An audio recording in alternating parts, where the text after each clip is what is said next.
Goeiedag en welkom by ons Sondagdiens. Net hier vanuit Volle Evangelie Kerk Lewende Woord Gemeente in Perm. Ons is dankbaar dat jy ingeskakel is om saam met ons die woord van God te verken. En soos altyd vra ons vandag, wat sê die woord van God vir ons in hierdie dag? In 'n wêreld vol onsekerheid en onrus, vra mense reg oor die wêreld, wat gaan aan? Is ons regtig in die eindtye? En wat beteken dit vir my geloof en my toekoms? So, ek het opwindende nuus. My boek, Hoe om te navigeer deur die eindtyd, is nou landwyd beskikbaar by al die toonaangewende boekwinkels, soos Exclusive Books, Bargain Books, P&A, Wordsworth en vele meer. Met meer as 360 vrae en antwoorde bied hierdie boek Bybelse insig oor kwessies soos die konflik in die Midde-Ooste, is dit profeties? Is die Israel van vandag dieselfde as die Israel van die Bybel? En watter eindtyd profeseë sien ons vandag reg voor ons oë afspeel? Gaan kry vandag jou kopie of vra jou boekwinkel om dit vir jou te bestel. Dit sal binne enkele dae op jou rak wees. En as jy Engels verkies, goeie nuus. Ons Engelse weergawe van die boek How to Navigate to the End Times is nou ook beskikbaar landwyd. En ons het ook 'n Engelse YouTube-program genaamd Did You Know op ons nuwe Engelse kanaal Raymond Lombard Teachings. Elke donderdag aand om 7:00 gesels ons daaroor Bybelse waarhede soos wat sê die skrif oor die eindtye, die Israel-Palestynse konflik en die geestelike betekenis van wêreldgebeure. So teken gerus in op ons Engelse kanaal Raymond Lombard Teachings en wees deel van hierdie kragtige reis deur die eindtyd profeseë. Maar nou, laat ons stil raak, ons harte oopmaak en ontvang die woord van God. Wees geseënd.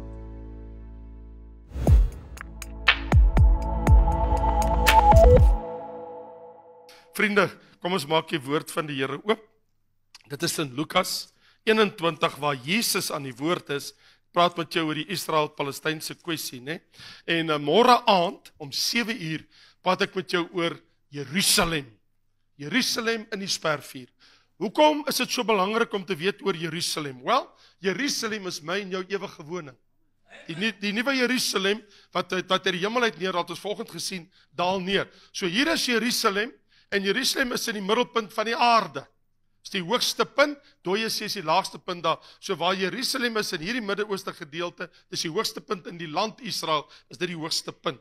Dis die middel van die aarde, en hy lê op 3 kontinente, jy kan sien, Europa, Asië en Noord-Afrika, hy lê in die hoek van 3 kontinente. So, môre aand praat ek met jou oor Jerusalem, en natuurlik dan, tot ons sê, Dinsdag aand, oor die 666, en wat is dit, en hoe gaan dit lyk, en wat kom, en die antichrist en die valse profeet. Daaroor sal ek met jou praat.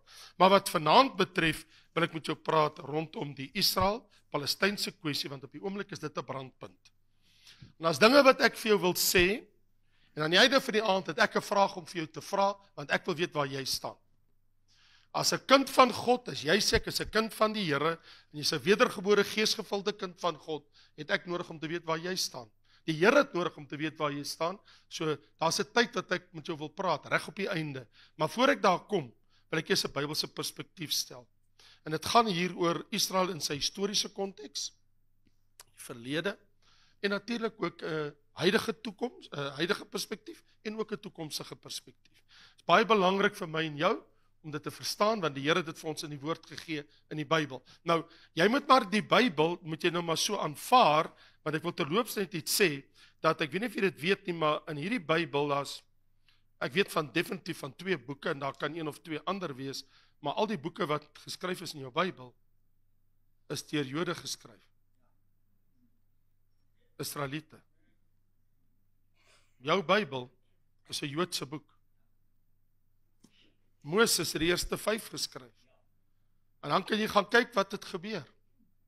Salomo het sy boeke, profete het hulle boeke, was almal Jode. Almal uit Israel. Die Nuwe Testament, behalwe vir Lukas, wat geskryf het, die evangelie van Lukas en die boek Handelinge, hierdie is 'n Joodse boek. En hierdie boek sê dat daar's net een saligmaker en hy's 'n Jood. Jou saligmaker is 'n Jood. Jesus sê vir haar, die saligheid is uit die Jode, vir die vrou by die put van Samaria. En Jesus is ons saligmaker. So ek en jy, ons kan nie Israel skeef aankyk nie, dan het ons met God te doen. Dan is jy aan God se verkeerde kant.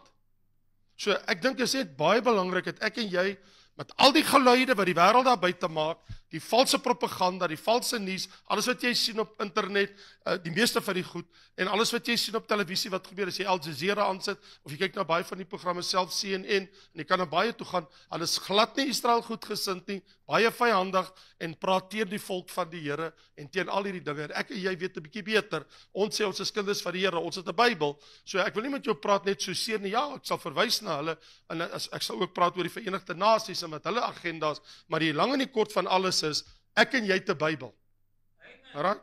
En ons Bybel sê in Lukas 21, waar Jesus aan die woord is, sê Jesus in sy profetiese rede, en hy praat en hy sê, daar gaan tye kom, wat Jerusalem omsingel word, en hy gaan vernietig word, en die vrouens gaan oopgesny word, en die babas sal uitgeruk word, en daar gaan vreeslike goed gebeur. En dan sê Jesus hierdie woorde. Dit is letterlik in die week van sy kruisiging, sê hy hierdie woorde. Dis nou vers 24 van Lukas 21. En hulle sal deur die skerpte van die swaard val, en as kruisgevangenes geneem word na al die nasies. En Jerusalem sal vertrap word deur al die nasies, né? Hy word vertrap deur die nasies totdat die tye van die nasies vervul is. Kom ons bid saam. Vader, in die kosbare naam van Jesus, sal U nie tog vanaand kom en net hierdie woord vir ons oopbreek. Dat iets van hierdie woord in ons harte kom vasnestel. Dat ons hart sal plek maak vir die waarheid van U woord. Here, breek deur ons eie vooropgestelde idees. En kom U met die vuur en die heiligheid en die reiniging van U woord. Deur alle opinies en deur stemme wat tot ons geroep het. En dat God se woord sy prioriteit en sy regmatige plek in ons lewe sal inneem. Wil ek bid soos Jesus gebid het in sy hoëpriesterlike gebed. Toe in Johannes 17 sê, heilig hulle in U woord, want U woord is die waarheid. Heilig ons hart, heilig ons verstand, heilig ons lewe in U woord, want U woord is die waarheid, Vader. Seën dit nou in die kosbare naam van U Seun, Jesus Christus, ons Here. Die Seun van Dawid, Jesus van Nasaret. Seën ons, Here, in die woord wat hy gespreek het, om sy ontwil. En al die kinders van die Here sê, Amen.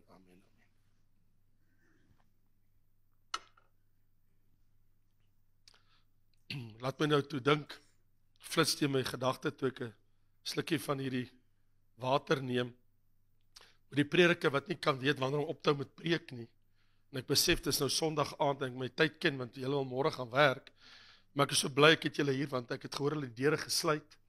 So, in die eerste plek het ek, nee, dit gebeur het in die tronk.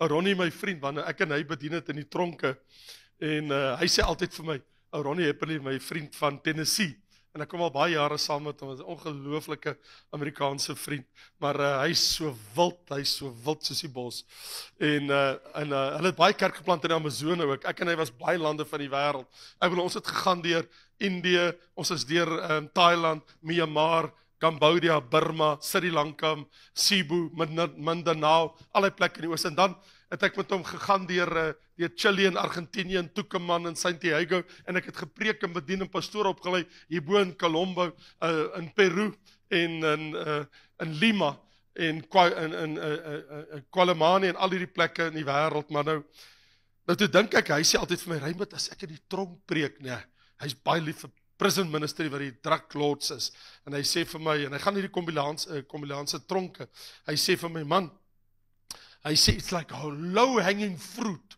hulle kan nêrens heen nie, jy pluk hulle net so, en die tronkdeur is toegesluit, hy sê, jy preek hulle hele trane loop, hy sê, jy pluk hulle net so af, hy sê, low hanging fruit, nou ja, maar wat ek nou wil sê is, maar hy kan lekker bedien in sy tyd nou, dink ek aan die prediker, en hy hoor, hy het nou net 'n sekere tyd om te preek, en hy bly altyd by sy preek, en die kerkraad is baie gelukkig met hom, want hy bly op tyd, maar die dag, toe sy dubbel sy tyd, en toe hy by die deur kom, toe sê een van die ouderlinge vir hom, maar, pastor, wat het vandag gebeur, dat dit so lank is, en hy sê, man, ek het 'n storie om vir jou te vertel, hy sê, man, ek het nou die ding, omdat julle nou 'n wapen op my het, ek kan nou net so lank bedien, het ek hierdie sekere sweet wat ek altyd suig, en hy hou so 20-25 minute aan my mond, en as hy nou klaar is, dan weet ek, okay, ek moet nou begin wrap up, jy weet, ek moet nou klaar maak. Hy sê, maar, en ek gaan aan en terwyl hy preek, en rol my so na sy tong, hy gaan aan, en hy sê, op 'n stadium, dan dink ek, maar dit gaan nie, dit hou net nie op hier, die lekker is nog steeds daar, en die volgende toe spring hy uit, en hy val, toe sê hy, dit knoop. Ek wil net vir julle sê, ek het nie 'n knoop in my mond nie, en ek het ook nie 'n lekker in my mond nie. So, julle kan nou ontspan. Wanneer ons oor hierdie dinge praat, dan is dit eintlik, dit is baie ernstig vir die feit dat die wêreld is so blind. Hulle kan nie sien, hulle verstaan, wat weet hulle van die Bybel af? Wat weet die Verenigde Nasies, wat weet die Palestynë en Abbas en wat weet al hierdie ouens en Erdogan en Putin en al hierdie wêreldleiers wat so karring met Israel. Wat weet hulle van God se woord en die profeseë van die Bybel? Ek bedoel, 25% van jou Bybel is suiwer profesie. 25% van jou hele Bybel is profesie. Waarvan baie van dit al vervul is en baie nie. Die meeste van die profeseë wat nie vervul is, het natuurlik basies doen met die eindtyd. Maar wanneer dit kom by Israel en die Palestynse kwessie, nou raak dit 'n verskriklike ding. En die rede daarvoor is, want vandat Israel in sy land terug is in 1948, het hulle goedgunstiglik, ek bedoel, na die 1917 Balfour verklaring, waar Brittanje ingestem het, met Rothschild hulle en almal, en dit het baie goed gebeur agter die skerms, maar die besluit was geneem, Israel kan teruggaan na hulle land toe, want dit was aan die einde van die Eerste Wêreldoorlog, en Jode is doodgemaak daar, en toe voel hulle maar, ons wil teruggaan na ons eie tuisland toe. En in 1924 is daai ooreenkoms verseël. That deal was sealed, julle kan dit doen. Wel, in 1948, toe het dit gebeur. Toe het Israel teruggaan na sy eie land toe. En ons weet almal wat daar gebeur het. So, ek bedoel, dis 'n stukkie geskiedenis wat nie so oud is nie. Want hier's van julle wat voor 1948 gebore is. Julle was hier toe dit gebeur het. Maar dit het tot gevolg dat die sneller getrek is wat eindtyd gebeure in die Bybel loslaat soos in die profeseë vaslê. Want van die profeseë was baie duidelik in Hosea en ander, in die laaste dae sal ek my volk uit al die lande van die wêreld terugbring in hulle eie land. Well, that has happened. Nou, dan beteken dit, dat die sneller is getrek, wat die laaste dae in vervulling bring in die wêreld. Nou, vanaf 1948 gekom en gegaan het, daar was op daai dag, hulle sê, ruim 500-600.000 Jode in die land. Ek wil baie van julle was miskien ook al daar, ek het gaan kyk hoe lyk dit in baie plekke, spesifiek in daar waar die Gaza nou is, so 'n bietjie suid van daar, in Askelon. Ek het gaan kyk hoe lyk die Egiptiese tanks, wat flenters geskiet is. Ek was by die Golan Hooglande, waar die Syriërs se tanke flenters geskiet is. En ek bedoel, Jordanië, Egipte en Syrië het oombliklik oorlog verklaar teen Israel, en van 3 fronte het hulle Israel aangeval.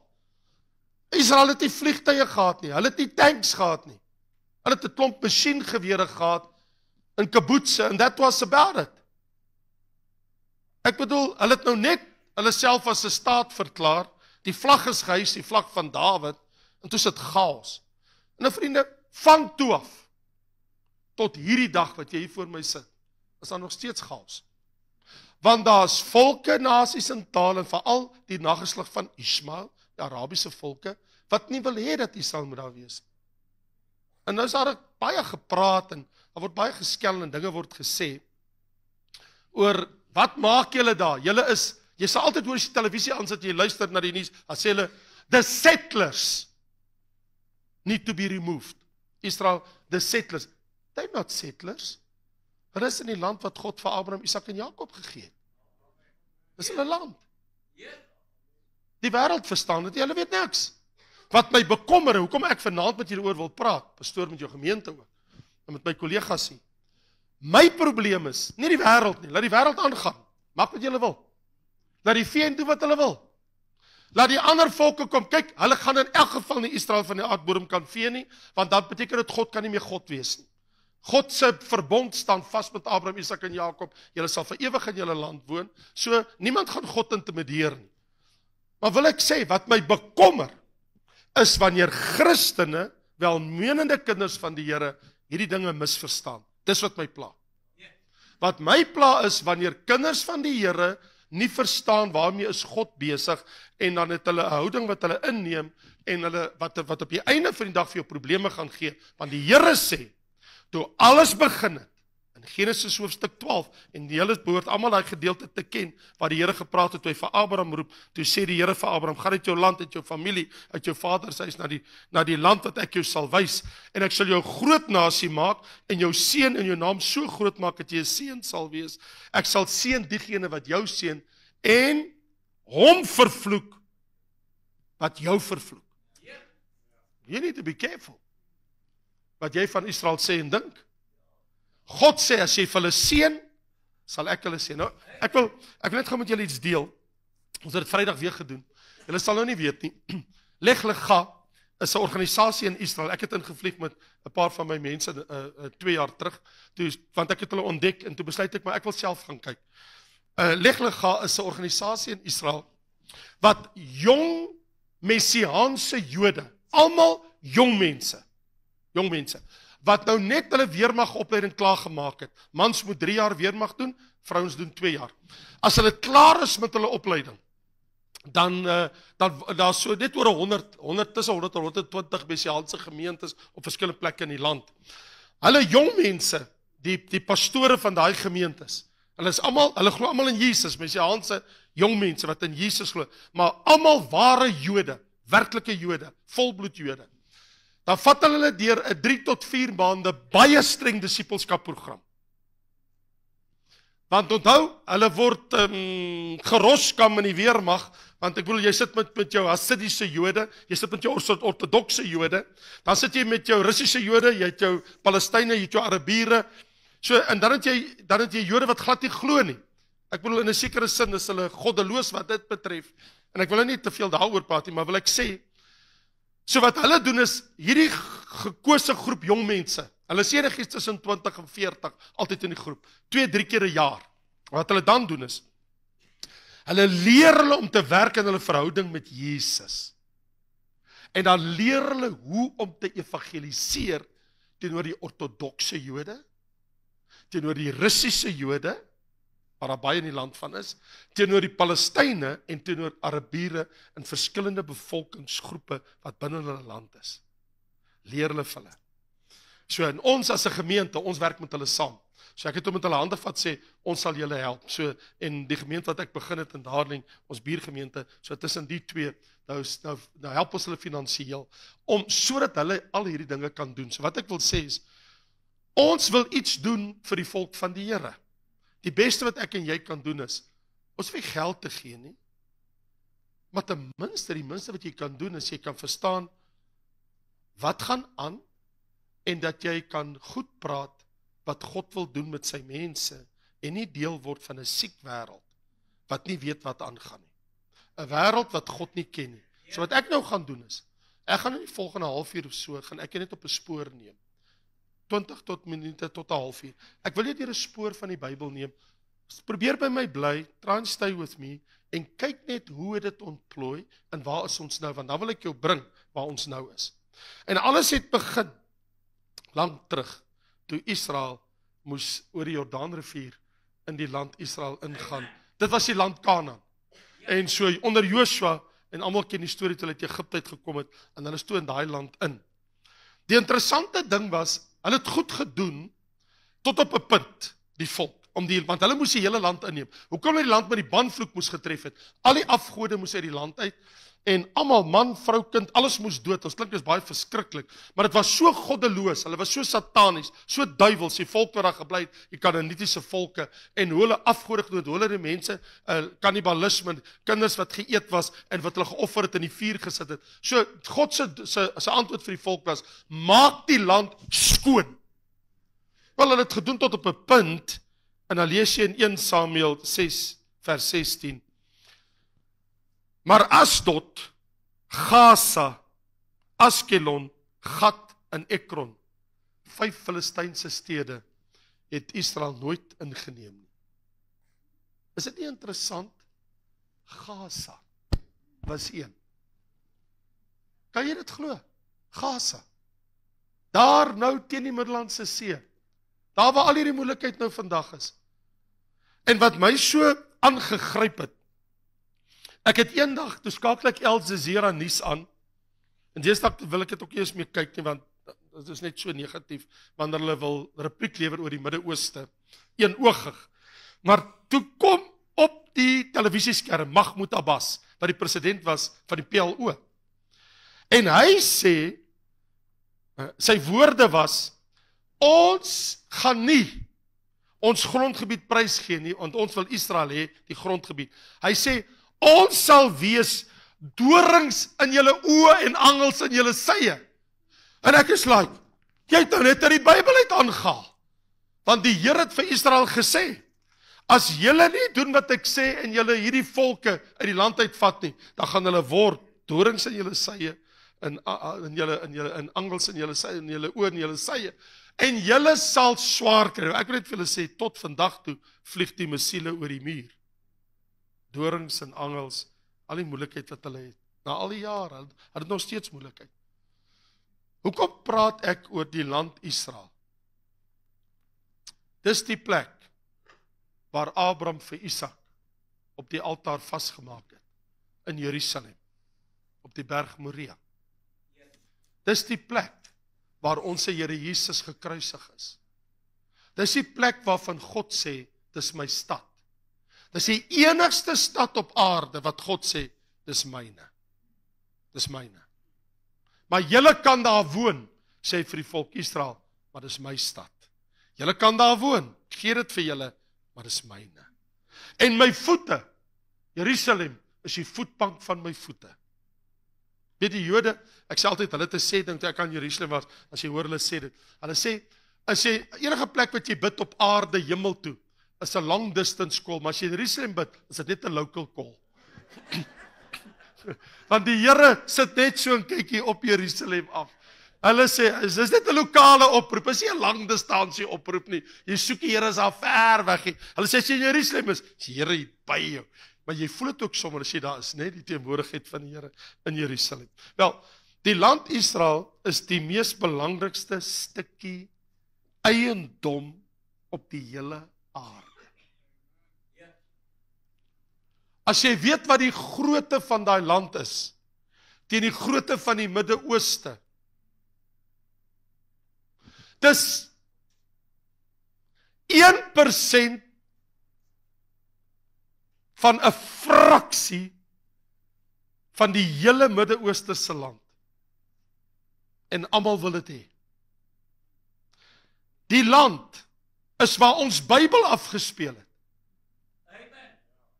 Dis waar die Bybel geskryf is. Ons Bybel is in daai land geskryf. Geografies is dit die plek waar Jesus geleef het. Waar hy geleer het. Dis die plek. Ons kan eintlik sê, dis die geestelike naalstring van die wêreld. Ons kan dit noem ground zero. Dit is waaroor alles gaan. Onthou, alles in die wêreld gaan oor Jerusalem. Het gaan oor die Midde-Ooste, in die Midde-Ooste gaan dit oor Jerusalem. Dis die enigste stad op aarde, Jerusalem, wat nie op die tafel is vir onderhandelings. Die Jode onderhandel nie oor Jerusalem. Met niemand. Geen tyd, onder geen omstandighede, sal daar ooit oor Jerusalem onderhandel word. Israel sal nooit verander nie. Nie in ewigheid nie. Nie gister nie, nie vandag nie, ook nie môre nie. Want jy sien, Israel weet, dat God het hierdie plek vir hulle gegee. In die Bybel word Jerusalem vermeld meer as 800 keer. In jou Bybel, die stad. 2/3 van jou hele Ou Testamentiese Bybel en die helfte van al jou Nuwe Testamentiese boeke praat van Jerusalem. Wat my verbaas, is 462 van die 800 verwysings na Jerusalem is profeties. Dit beteken, nog net die helfte het gebeur wat moes gebeur het met Jerusalem, die ander helfte lê nog voor, die toekoms. So as ek met jou praat oor Israel en die Palestynse kwessie, dan sê Mark Bailey, 'n mens behoort eintlik 4 dinge in gedagte te hou as jy oor hierdie dinge nadink. En hy sê die een is 'n Bybel, die ander ding is 'n koerant. Klink nou snaaks, en dan die kerk en dan 'n teleskoop. Hy sê, hoekom hy dit sê is, hy sê die Bybel, want dis die plek waar ons uitvind wat God vir ons wil sê oor Jerusalem en oor Israel. Ek bedoel, ons geloof, Christelike geloof, jou geloof, kom uit die judaïstiese geloof uit. Die Christendom groei uit judaïsme. Dis die hart van ons geloof. Dis waar alles begin het.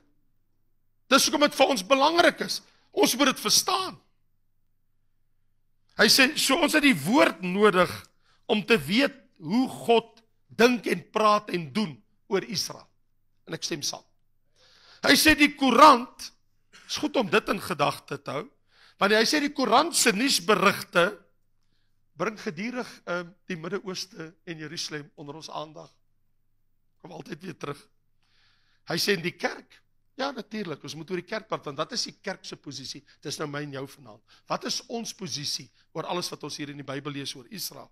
En hy sê wat die teleskoop betref is belangrik. Hy sê want ons kan nie net praat oor wat het gebeur en wat gebeur nou nie. Hy sê maar wat gaan in die toekoms gebeur? En vir dit het jy 'n teleskoop nodig om te kan kyk na die toekoms. So ander woorde, my vraag is eintlik maar, is God klaar met Jerusalem, alles behalwe? So wat ek en jy nie mag doen nie. Vriende, ek vra vir jou in die naam van die Here. Jy mag onder geen omstandighede Jode haat goed praat nie. You can't do that.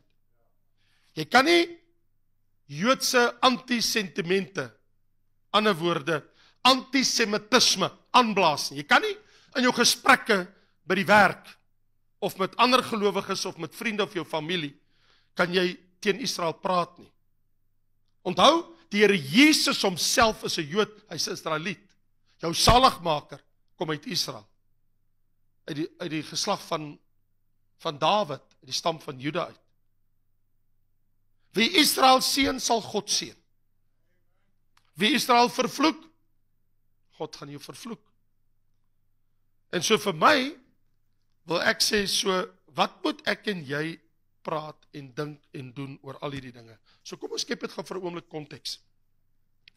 As ons oor Israel praat, dan moet jy eintlik oor die Midde-Ooste praat. Want as jy oor die Midde-Ooste praat, jy kan nie anders nie. As jy praat van die Midde-Ooste oor Israel, jy het onmiddellik het jy by jou, jy het Libanon, jy het Sirië, jy het Turkye, jy het Irak, jy het Iran. So hier is eintlik 'n groot probleem. Hier is 'n baie groot probleem.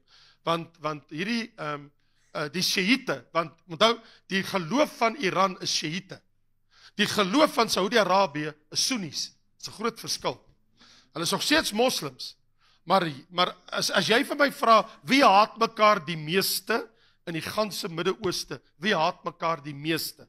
Die grootste haat wat daar is, en dit mag jou verbaas, is nie tussen Iran en Israel nie. Hy het 'n groter haat vir Saudi-Arabië, want hulle sê, die Iranese sê, ou Persië, jy ken dit die Bybel as Persië, Bybel praat in Esegiel 38 oor. Hulle sê dat die Sjiite, dat dit is nou Saudi-Arabië en ander soos hulle, het die geloof van Islam gekorrupteer.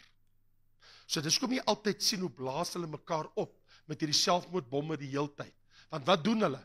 Dit is Sjiite en Sunnis wat die heeltyd oorlog teen mekaar maak. As ek vandag vir Iran, vir Ayatollah Khomeini, as ek vandag vir 'n atoombom gee, dink jy sal dit gooi op Amerika?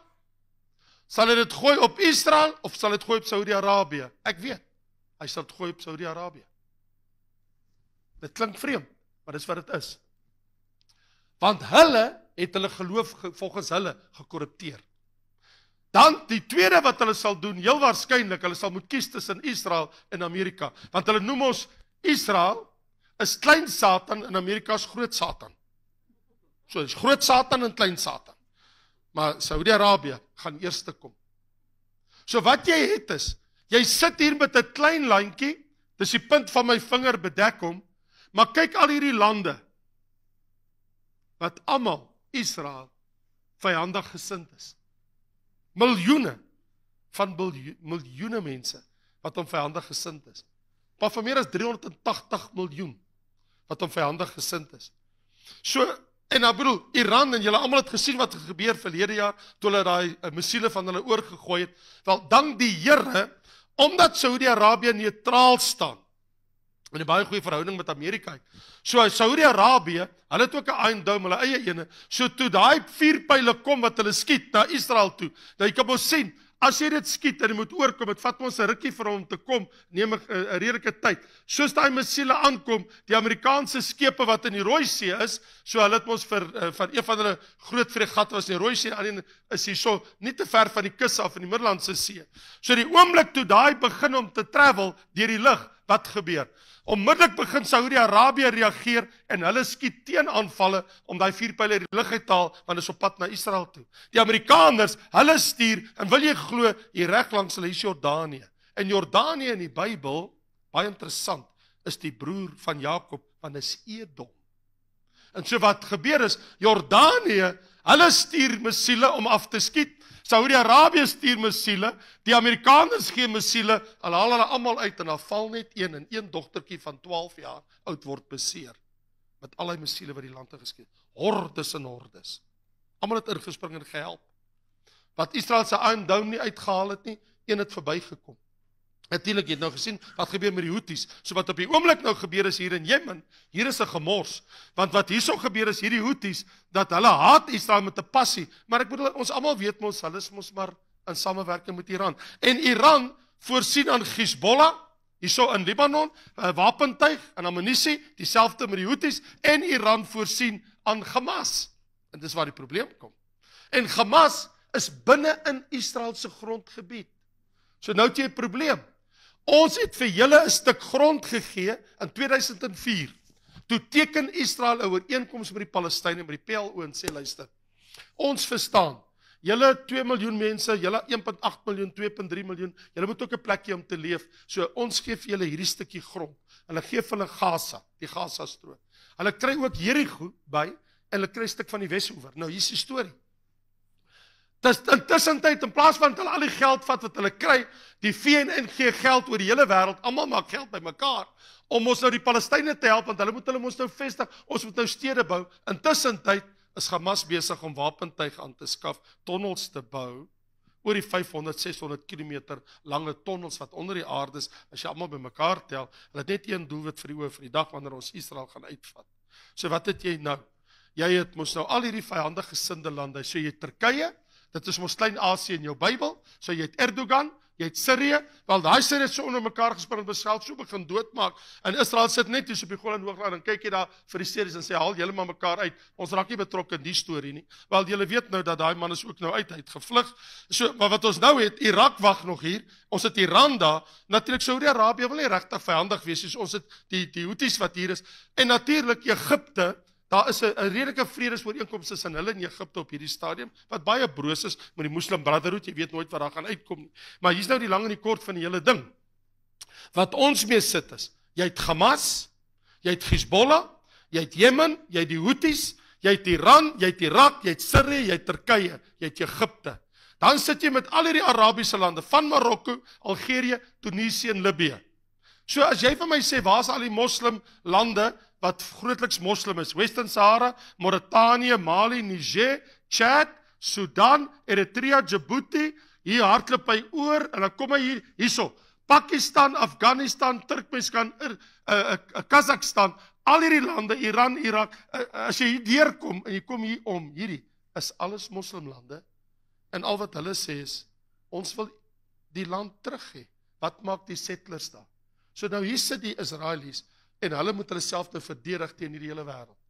Wel, God dank vir 'n demokrasie soos Amerika, wat wapentuig gee en wat hulle help. As dit nie vir Amerika was nie, dan was Israel seker al lankal vernietig en oorrompel deur die volke uit hulle land uit. Wat weet ons wat sou gebeur het? So die Here het in sy groot genade vir Israel 'n paar vriende gegee. Wel, vreemd soos wat dit nou is, laat dit vir my lyk, wanneer ek nog kyk na Jesegiel 38, dat ek sien dat Persië, Iran, met Gomer, dan sien ek vir Duitsland kom by, ek sien baie van hierdie lande in Europa, as ek gaan kyk na Jesegiel 38, 39, dan word hulle almal ingesuig met Turkye en al hierdie lande, onder die koninkryk van die Antichrist, en ek praat daaroor donderdag aan. So wat jy eintlik sit is, jy sit met iets wat besig om te ontwikkel in ons hedendaagse tyd, wat nog nooit gebeur het nie. Waar hierdie lande besig is om almal saam bilaterale ooreenkomste te teken. Die snaakse ding wat gebeur het, weet jy dit weet nie, is dat Rusland en Turkye het hande gevat. Hulle was tot onlangs was hulle aardsvyande. Skielik, want onthou Turkye, daar was net Georgia wat tussen Turkye en Rusland is. Dis al wat daar is, was net Georgia. So wat jy nou het is, hulle skielik vriende, en die verbaasendste ding is, Turkye is nou vriende met Iran. En Rusland is vriende met Iran. En skielik kom Xi van China en hy sluit bande met Iran. So hier het jy skielik hierdie, en jy het hierdie land, en jy het nou al hierdie lande hier af hierdie, en almal begin skielik met mekaar hande vat. Die wonderlikste ding wat gebeur het die afgelope paar jaar, Israel ontdek aardgasse by die kuslyn. En skielik het hy genoeg energie om energie Europa toe uit te voer. En Putin reël 'n vergadering met Benjamin Netanyahu, en hy sê vir Benjamin Netanyahu, dat ek moet jou praat oor die aardgasse, want ons wil dit ook ontgin, en Benjamin Netanyahu sê vir hom, gaan huis toe. Nou is hy bitter ongelukkig, die hele Rusland, met Israel. Israel sê, dis ons, en ons gee dit vir niemand nie. As jy wil hê, moet jy by ons koop. So, wat gaan nou gebeur?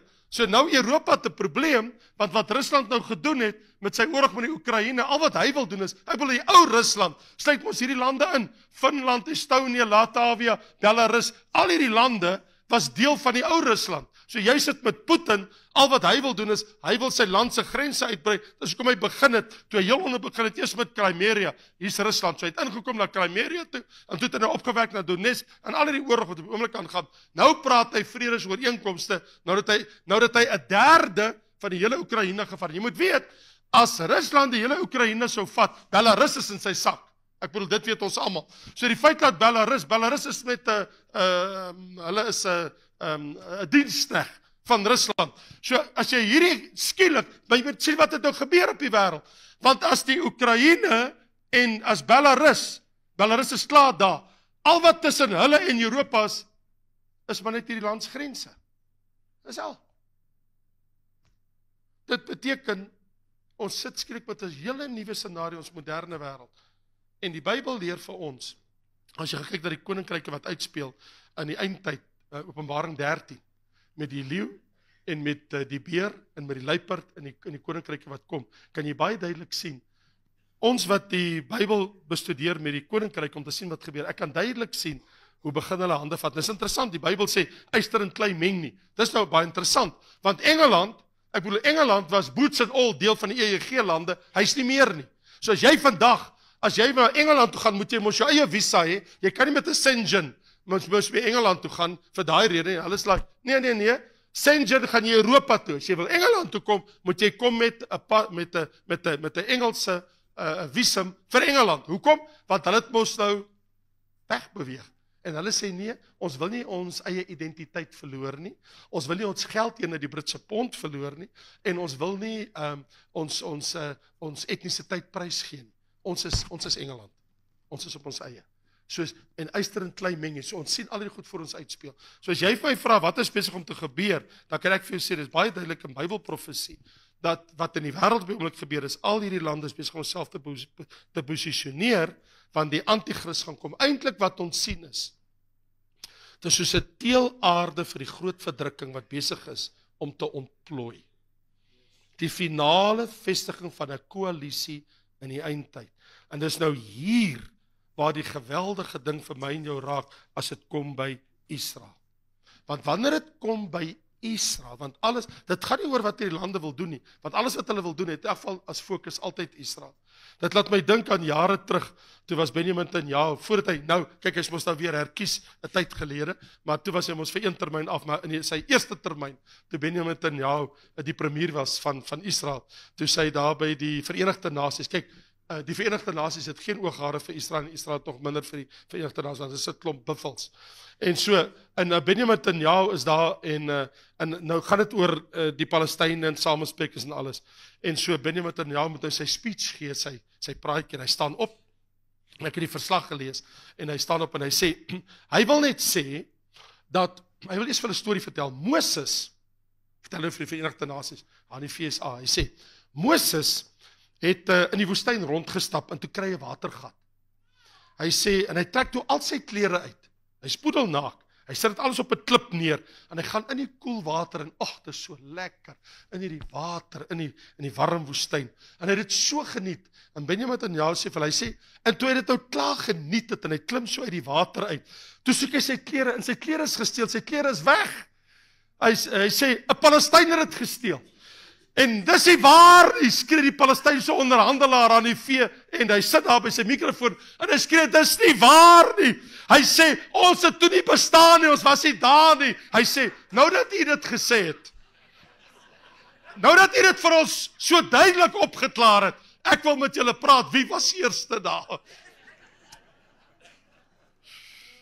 So, hy het in die stryk getrap, ek wil net vir jou sê, Jesus was daar. Jy sien, wat ons nie kan verander nie. En dit is wat nou op die oomblik in die Midde-Ooste uitspeel. Ek wil net eers iets vir jou vaslê. Die landklousule wat God vir Abraham gegee het in die Abrahamiese verbond, mag niemand aanpeter nie. Daar's 'n landklousule. Kan ek verduidelik? Nie Israelse vyande of Israelse vriende moet kom karring aan die landklousule nie. Die Here het baie duidelik in Deuteronomium 11, vers 11 en 12, sê die Here, hulle is nou by Moab, hulle moet nou oor die Jordaan, dat die land kan inneem. En die Here begin, en die Here sê vir Moses, skryf dit neer vir die volk, hoor hierso, hy sê, skryf neer, die land waarin julle gaan trek om in besit te neem, is 'n land van berge en laagtes, wat van reën die hemel van die water drink. 'n Land waar die Here jou God vir jou sal sorg. Die oë van die Here jou God is altyd daarop, van die begin van die jaar tot die einde van die jaar. Die Here sê, my oë is op daai land, van die begin van die jaar tot die einde van die jaar, elke jaar. Ek kyk na daai land, dis myne. Ek gee dit vir julle om in te woon. Die Here sê, dis my land, en Jerusalem is my stad, maar ek gee dit vir julle. Julle kan daarin woon, maar dis myne. Dis God se, maar ek sê, julle kan daar woon. So die stryd vir Israel om daar te woon, dis 'n belofte wat God gegee het. Hy het ons vir Abraham gesê, gaan jy uit jou eie land na 'n land wat ek jou wys, en ek sê jou daar vestig, het sal aan jou nageslag behoort, so ek gee dit vir jou. So as jy gaan kyk na die landklausule, hier staan dit in Genesis 13, die Here sê vir Abraham, vers 14 tot 18, hy sê, Abraham, slaan jou oë op. Nou staan Abraham daar in Israel. Die Here sê, Abraham, kyk noord. Hy kyk noord. Hy sê, kyk suid. Hy kyk suid. Hy sê, kyk oos. Hy kyk oos. Hy sê, kyk wes. Hy kyk wes. Hy sê, die hele land wat jy sien, sal ek aan jou gee en aan jou nageslag, tot in alle ewigheid. Amen. Tot in ewigheid. En in die volgende 2 hoofstukke sê die Here vir hom, die Here sê, Moses, die Here sê, Abraham, kom hier so. Ek wil met jou verbond sluit. En vir die eerste keer hoor jy die woord verbond in jou Bybel. Vir die heel eerste keer. Ek wil met jou verbond sny. Sntheke. Die Here sê, ek wil verbond met jou sny. En in Genesis 15 sê die Here vir hom, Abraham, ek sluit 'n verbond met jou. Aan jou nageslag gee ek hierdie land. Van die rivier van Egipte, hier is Egipte, van die rivier van Egipte, tot by, luister wat sê die Here, tot by die rivier, die groot rivier, die Efraatrivier. So hier is die land se grense, van die rivier van Egipte, tot by die Efraatrivier. Daar kom die Efraatrivier, hy loop uit Suid-Turkye, daar gaan die Efraat, sien jy hom, daar loop hy, daar gaan hy in die golf in, in die Persiese golf, daar gaan hy. So van daar tot daar, hierdie stuk land, dit is Israel se. So Sirië, Irak, die helfte van Irak, Jordanië, Saudi, hierdie deel, behoort alles aan Israel. Hulle het nog nooit gehad, hulle hele lewe nie. Hulle gaan dit kry, want God het gesweer, hy het 'n verbond gesluit. So wat ek vir jou wil sê is, hierdie deel van die wêreld behoort eintlik aan die volk Israel. En al wat hulle het, is 'n lyntjie op die oomblik, so groot soos die Kreerwaldtuin.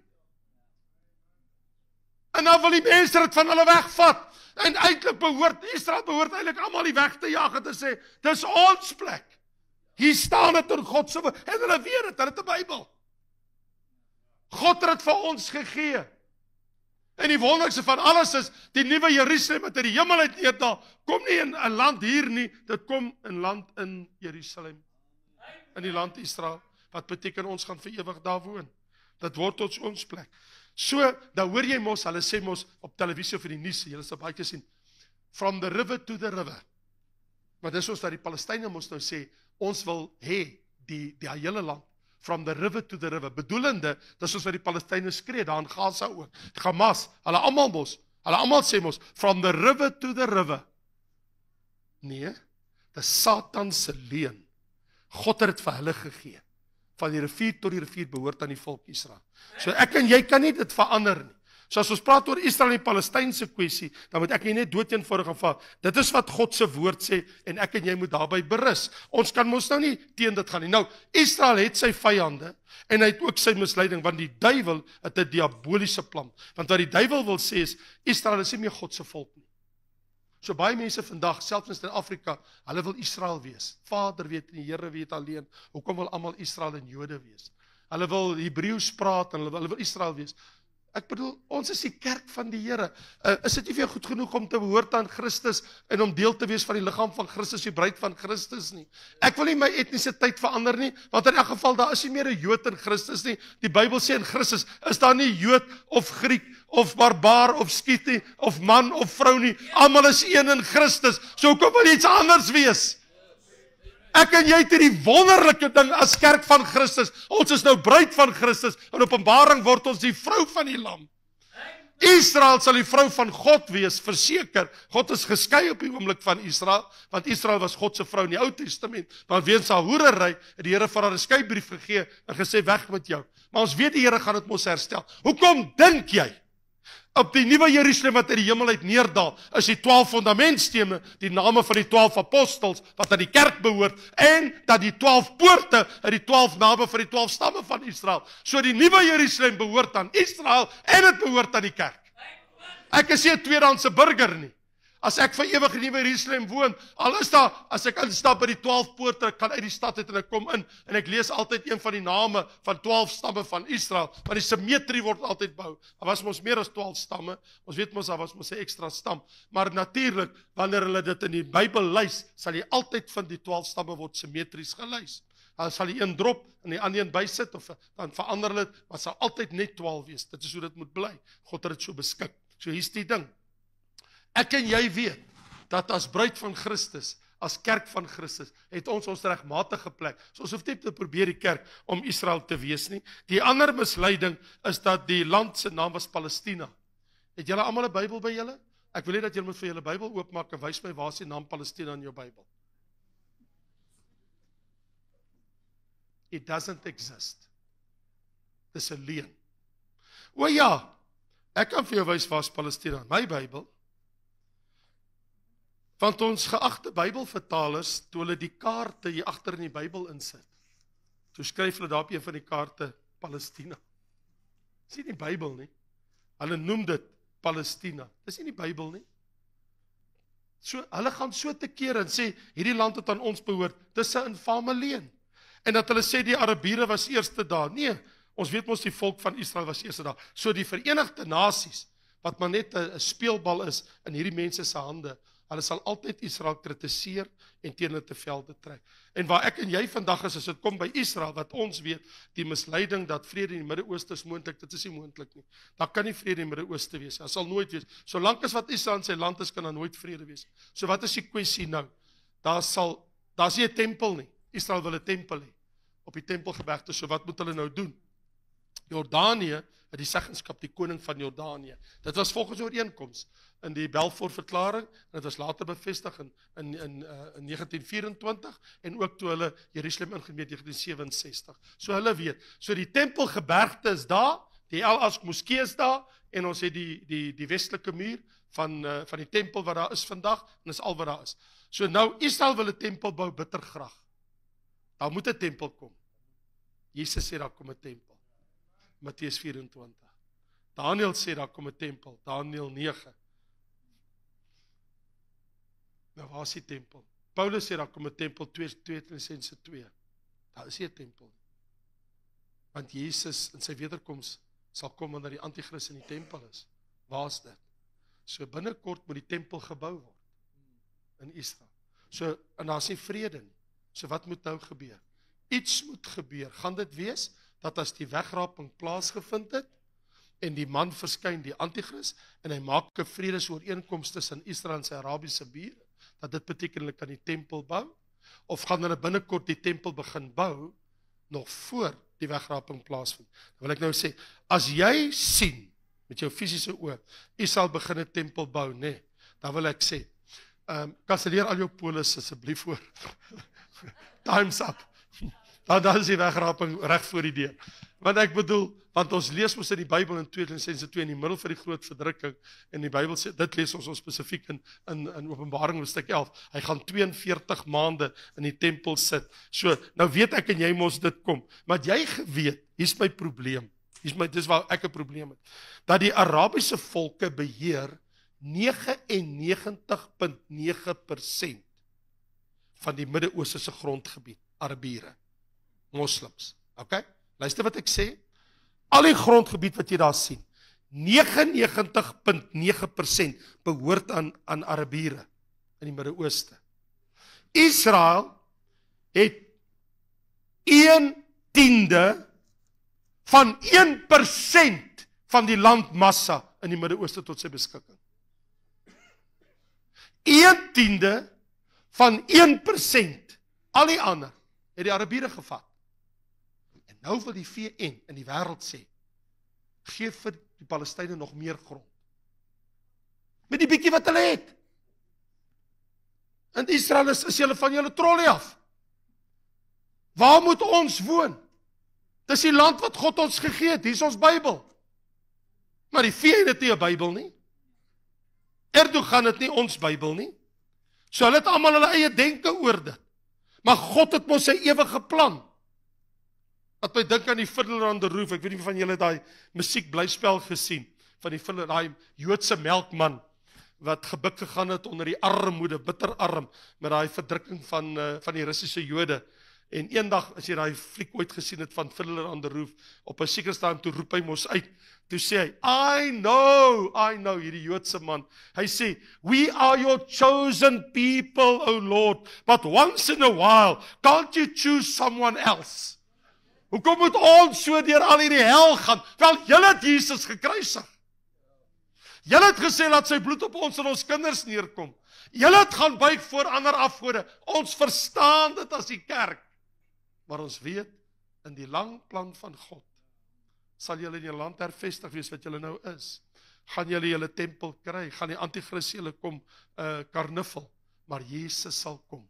En hy sal julle kom red uit die mag van die anti-kris en sy goddelose magte. Dit weet ons, dit sal kom.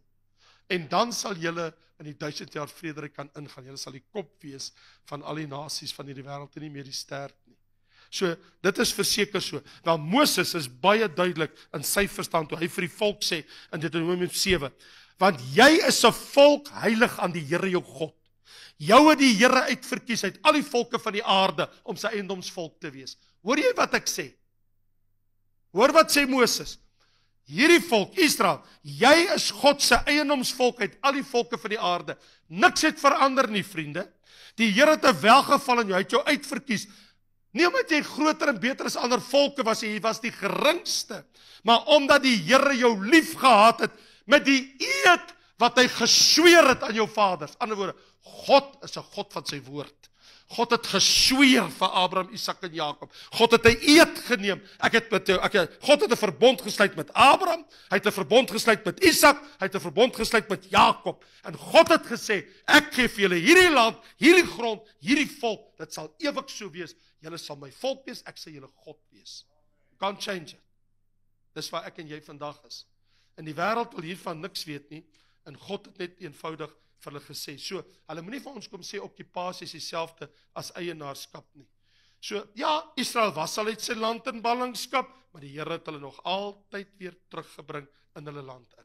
So wat vir my verskriklik aangrypend is, voordat ek vir jou die vraag wil vra vanaand, hierso staan in Esegiel hoofstuk 20 vers 1, die Here sê vir hulle, hy sê, julle sal weet dat ek die Here is as ek julle in die land van Israel terugbring, waar ek my hand oor opgehef het om aan julle vaders te gee. Dit het mos nou gebeur voor ons. En sien ons hier in Esegiel 11, waar die Here sê, ek sal julle bymekaar maak uit die volke julle versamel, uit al die lande waartoe ek julle gestuur het. So hier het ons 'n belofte van die Here, wat sê, ek sal julle weer terugbring. So, dit bring natuurlik vir my nou by die vraag, en dit is, so, wat wag nou in die toekoms? So, hier is die storie, in Joël 3. Kyk, in die dae, en in die tyd wanneer ek die lot van Juda en Jerusalem verander, dat het nou klaar begin, sal ek al die nasies versamel en dan na die dal van Josafat laat aftrek. Daar kom Armageddon. Om daar met hulle, al hierdie volke, al hierdie nasies, want onthou, wanneer die einde van die groot verdrukking kom, dan gaan al hierdie nasies wat ek vir jou hier wys, hierso, Suid-Europa, Sentraal Suid-Europa, al hierdie standlande, al die lande wat jy hierso sien, met Rusland, al hierdie lande en hierdie lande. So alles wat jy hier sien, alles wat ek vir jou hier so wys, hierdie, al hierdie lande gaan almal saamtrek onder die koninkryk van die anti-kris om Israel uit te vat uit hulle land uit. En hier staan, wanneer ek al die nasies versamel na die dal van Josafat, Armageddon, om daar met hulle strafgerig te hou, terwille van my volk en my erfdeel Israel, wat hulle onder die nasies verstrooi het. Julle het hulle ons oral gevat oor al die lande.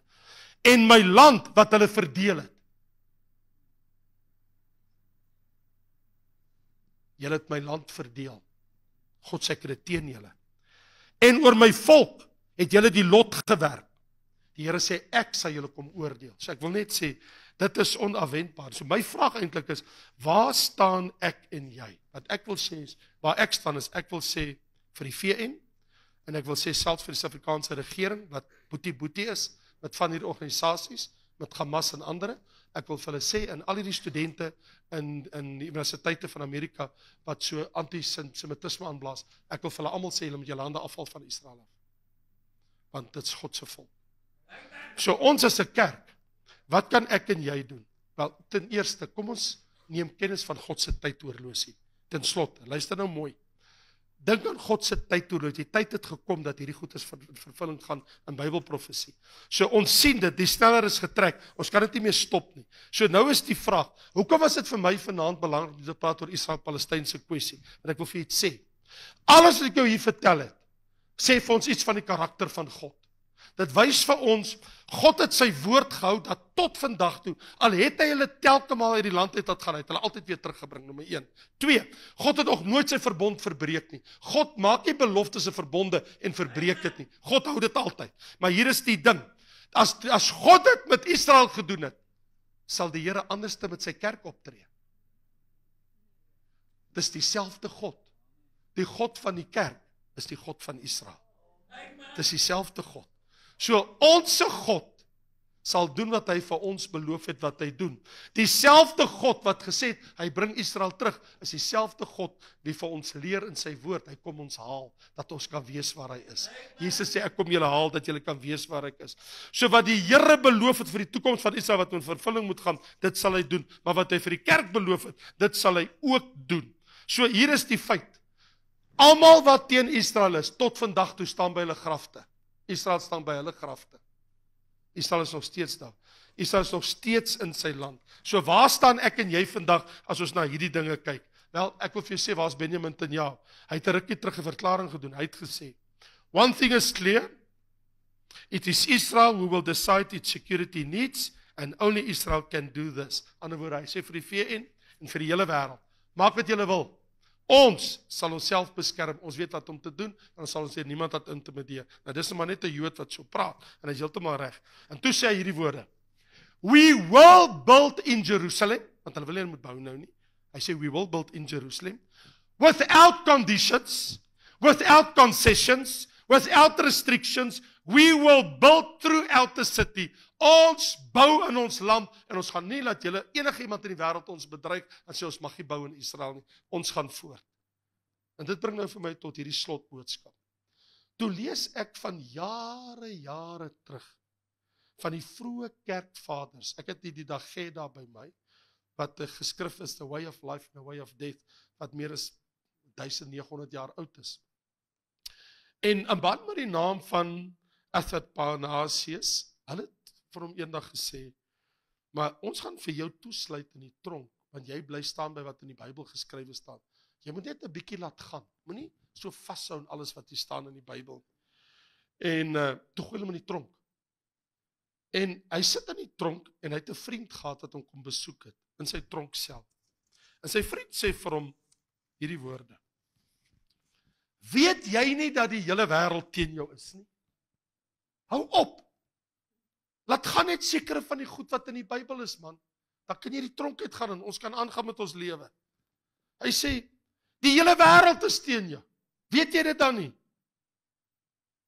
En sy antwoord van Athanasius was, wel, in daai geval, dan is ek teen die hele wêreld. Ek staan by God se woord. Ek het vir jou vraag. Skaar jy jou by die Bybel vanaand? Amen. Ek vra, skaar jy jou by God se woord? Skaar jy jou by die volk Israel? Skaar jy jou by die kerk van Jesus Christus? Skaar jy jou by die feit dat daai stukkie land waarvan ek die hele tyd gepraat het, behoort aan Israel? So wat gaan jy omtrent doen? Sal jy vir hulle bid? Sal jy, wanneer mense teen hulle praat, 'n paar regstellings doen? En sê, maar jy weet nie waarvan jy praat nie. Maar dan wys hulle vir jou op die video's en sê, maar kyk hoe gooi hulle die bomme. En hulle speel op jou gevoelens. Want jy sien, ons leef in 'n era waar tegnologie wys vir jou, en dan wys hulle net kindertjies, en baie keer is dit goed hulle opgesit het, en is waar, want there's collateral damage in war. Dis oorlog. Die verskil is net, toe ek en jy gebore is en voor ons, kon mense nie op televisie sien hoe oorlog plaasvind. Daai jare terug, 80 jaar, 100 jaar terug, Het jy gehoor van oorlog en gerugte en oorlog in die koerant is gepubliseer? Maar vandag as iets gebeur, sien ek en jy dit, en dit gryp jou hart, en jy voel so jammer.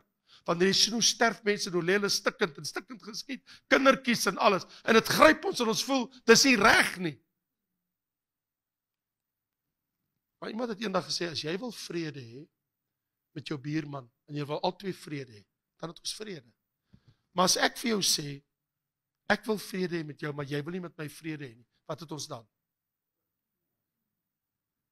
En Israel wil vrede hê met sy bure, maar hulle wil nie vrede hê nie, want hulle wil nie daar hê nie. By wie skaar jy jou? Ek wil bid, en ek weet nie of jy dit al ooit in jou hele lewe gedoen het. Miskien het jy nog nooit vir hulle gebid nie. Maar is dit nie vanaand moontlik dat ek en jy kan afsluit, en ons net kan opstaan in solidariteit en sê, Here, ons staan by u woord. En ons weet dit is u volk. En ons hart gaan uit na almal wat daar sterf. En ons weet dis oorlog. Maar Here, ons weet u gaan eendag terugkom en al die gemors kom regmaak. En u gaan 'n 1000 jaar vrederyk bring. En u gaan 'n nuwe hemel en 'n nuwe aarde bring. Maar vir nou, Here, ons wil net sê, ons glo u woord. En dat dit waar is. En wat u gesê het vir Abraham, Isak en Jakob, uit hulle uit is die Messias gebore. My saligmaker, my verlosser Jesus, kom uit Abraham, Isak en Jakob se nageslag. Jesus, hy het gekom, en hy's nou in die hemel. Sê, Here, ons wil bid vir u volk, mag u goddelik genadig wees.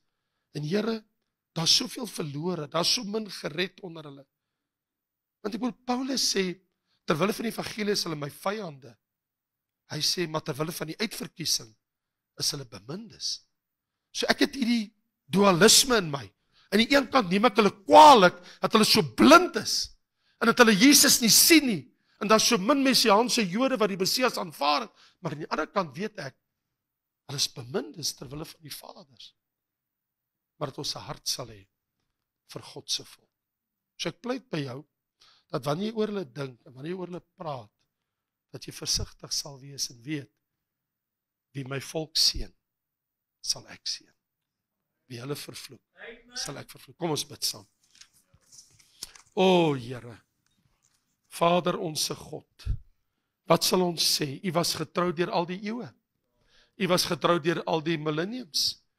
Here, as ons so na u woord gaan kyk, wat alles begin het, wat u beloof het. In die Bybel sê vir ons dat Abraham is die vader van alle gelowiges. Om te dink Abraham die Hebreër, wat die vader geword het van die Joodse volk. Uit die saad van Abraham het die Christuskind gekom. Onse Here Jesus, wie ons so lief het, wat vir ons gesterf het aan 'n ou ruwe kruis, opgestaan het en opgevaar het na die hemel. Here, ons wil vanaand erken, dat ons bely, dat die volk Israel, dat die land behoort aan hulle.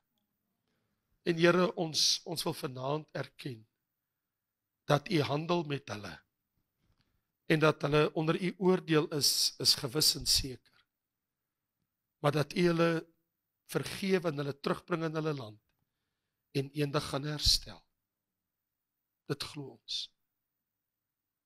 Nou vriende, as jy saam met my wil bid vir die volk, wie nie saam met my staan nie, die van julle wat saam met my wil bid, jy is welkom te staan. O Here, Here, ons moet vanaand bely, dat ons baie min bid vir Israel. As ons dink aan Paulus, wat vir ons soveel briewe gee in die Nuwe Testament, hy sê, ek wens, ek gaan eerder hel toe, en ek is uitgeworpe en weggewerp, as God maar net my volk wil red. Dit is so ernstig ek gevoel het oor hulle. Here, ons moet vanaand erken, dat ons baie keer nagelaat het. Ons kyk maar net, na al die verwoestings, en al die bomme, En ons buig nie ons hoofde in daai oomblik en sê, Here, wil U nie vir mense soos Lech Lecha, wil U nie vir mense soos Amir Tsarfati, wil U nie baie ander gebruik om die evangelie te deel, om baie van hulle te red, soos 'n brandhout uit die vuur.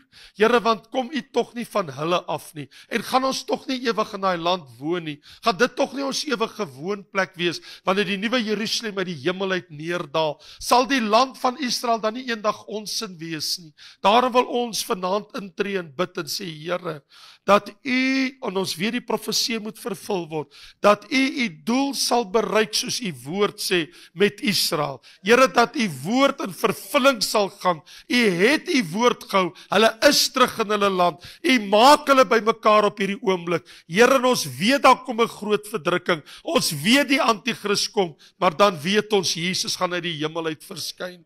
En U sal tot hulle redding kom aan die einde. Maar ons wil vanaand bid en sê, Here, hierdie hardnekkige volk, U woord sê, daar is nie nog so hardnekkige en rebelse volk op die aarde soos Israel. Hulle het hulle hart soveel keer verhard. Here, maar moet ons nie vanaand bely, ons het ook maar baie keer ons eie hart verhard, Here. Ons het ook baie keer ons eie pad gegaan, ons eie weë. Maar ons wil vanaand net intree en sê, Here, red Israel. Hulle wat die evangelie daar verkondig. Ons kerk, die volle evangelie kerk, wat hande het met die Church of God, wat die kerk daar het in Amerika en gemeentes daar het, wil U hulle nie seën en hulle gebruik nie, die pastore wat die evangelie bring. Here, dat U sal red uit Israel, wat te redde is. Red, Here, in die naam van Jesus, Here. Maar Here, nie net daar nie, red oor die hele wêreld, Here. Red, Here, sodat die liggaam van Christus, want U woord sê, totdat die volheid van die heidene ingegaan het, en so sal die hele Israel eendag gered word. So Vader, ons tree vanaand in en ons sê, wees genadig, Here. Nie net oor Israel nie, maar ook oor ons, Here. Ook oor Suid-Afrika, ook oor Pretoria, hier in Pretoria Noord. Here, ook hier by Lofdal. Wees genadig en barmhartig, want U is 'n goeie God en Vader. In die wonderlike naam van Jesus. Amen.